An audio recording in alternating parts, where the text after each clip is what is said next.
नमस्कार, उनका बहुत बहुत धन्यवाद। मैथिली में शायरी सुनू, हिंदी में कि हिंदी तो गूगल पर में भेटत, मैथिली राधे लग में भेटत, राम सेवक जी लग में भेटत, और कतौ नहीं भेट सकैया कि नैन लड़बे ने काल तो प्यार कहन आ कबे जहां तक चश्मा लगे नीचे तो नैन लड़त कतौ से, लेकिन चश्मों के अंदर में दीदार होइत छे।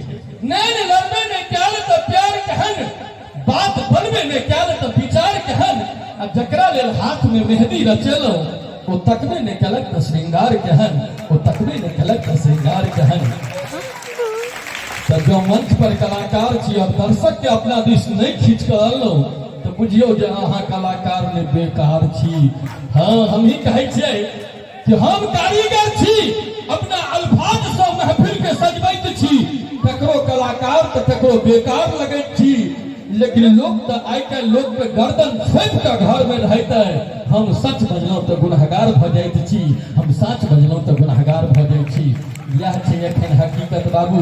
लेकिन आओ आब हकीकत से अहाँ सबके रूबरू कराबी कि मंच पर एक सुंदर सन झांकी उपस्थित करऽ जा रहल छी जे हमरा टीम के